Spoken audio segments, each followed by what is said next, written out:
ایک خوبصورت گاؤں میں سلمان نام کا ایک لڑکا رہتا تھا۔ سلمان محنتی تھا، مگر اس کے دل میں لالچ بھی تھا۔ اسے جو چیز ملتی وہ اس سے زیادہ چاہنے لگتا۔ ایک دن اسکول سے واپسی پر اسے راستے میں ایک چمکتا ہوا سونے کا سکہ ملا۔ اس کی آنکھیں خوشی سے چمک اٹھیں اور اس نے سوچا کہ اگر یہاں ایک سکہ ملا ہے تو شاید آگے اور بھی مل جائیں۔ وہ اس لالچ میں اپنے گھر جانے کا راستہ چھوڑ کر ادھر ادھر ڈھونڈنے لگا۔ وقت گزرتا گیا اور سورج ڈھلنے لگا۔ سلمان تھک گیا اور ڈر بھی محسوس کرنے لگا۔ اسی بھاگ دوڑ میں وہ سکہ بھی اس کے ہاتھ سے گر گیا۔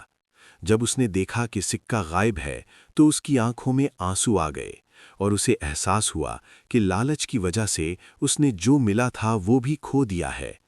اسی وقت ایک نیک دل بزرگ وہاں آئے۔ انہوں نے سلمان کو تسلی دی اور کہا کہ بیٹا، لالچ انسان کو اندھا کر دیتا ہے اور شکر انسان کو سکون دیتا ہے۔ سلمان نے دل سے معافی مانگی اور وعدہ کیا کہ اب وہ کبھی لالچ نہیں کرے گا۔ وہ گھر واپس آیا تو امی نے اسے گلے لگا لیا۔ اس دن کے بعد سلمان جو کچھ بھی پاتا اس پر شکر ادا کرتا اور خوش رہتا تھا۔